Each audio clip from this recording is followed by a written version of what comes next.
Okay, so we're here now with Anthony Aegis, the builder for Aegis Build. Good evening, everyone. Who's responsible for the Oakhurst and Smithfield projects. So Anthony, what is a good example of good workmanship? A good example of good workmanship entails tradespeople to follow all the plans, all the documentation, the specifications. They've really got to follow through with all the BCA requirements as well. When it comes to any issues that do occur on site, it's very important that they revert back to us and we go through the certain authorities or different professions, whether it's the architect or the engineers, so we can come up with solutions and then just go back and work with the construction site. That's essentially good workmanship. Okay. So what's a common poor mistake or bad workmanship within the industry? A poor mistake, or which is primarily based on bad workmanship, would have to probably be waterproofing. There's a lot of documentation out there that really supports that poor workmanship is probably the number one cause for waterproofing failure.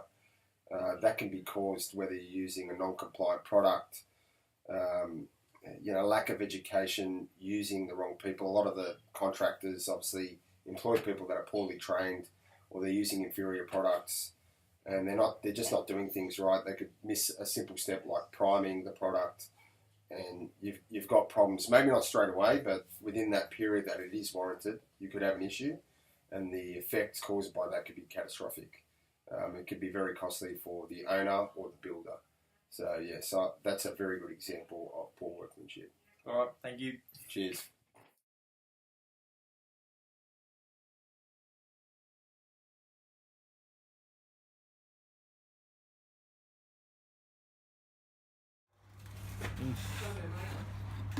When we're doing sewer drainage, you've got to prime the pipe first for fitting. Just makes it a heat of a lot better.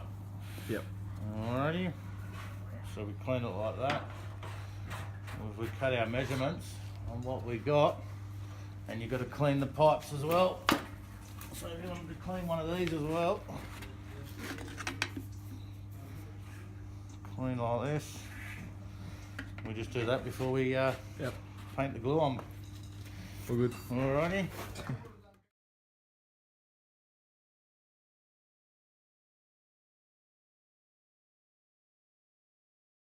Practice if you don't. If you don't prime it, then the glue joint can leak.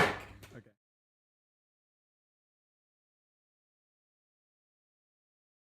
So we're here with the bricklayers, and this is a good practice. Yes, this is good practice. We're just spreading the mud over the bricks, putting a groove in the mud so the bricks sit straight on the mud when you lay it. I'll just show you how to do it. Just put an end on the brick like that, so it's full, the joint's full as you look at it. Yeah. Lay the brick like that. Is that like a 10mm mortar gap? It's a 10mm mortar gap, yeah. It's an 85 gauge this is.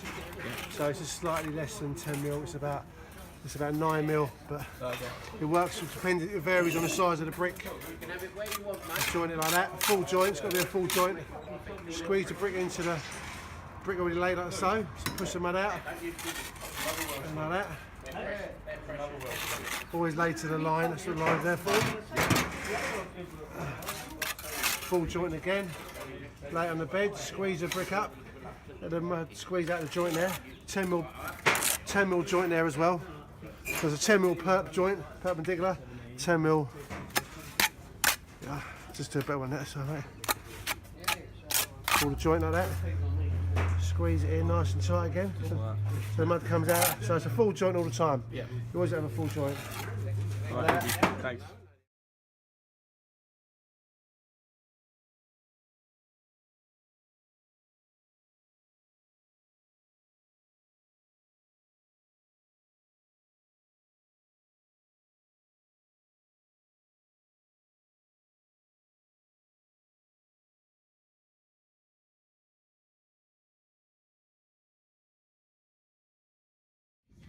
So put in the noggin. Yeah.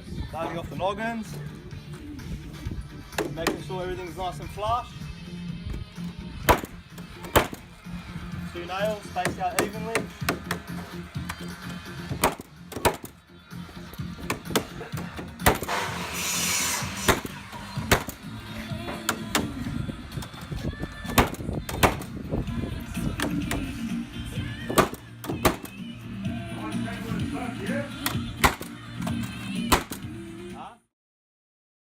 So this is poor workmanship. Pull workmanship. See how my leg's there?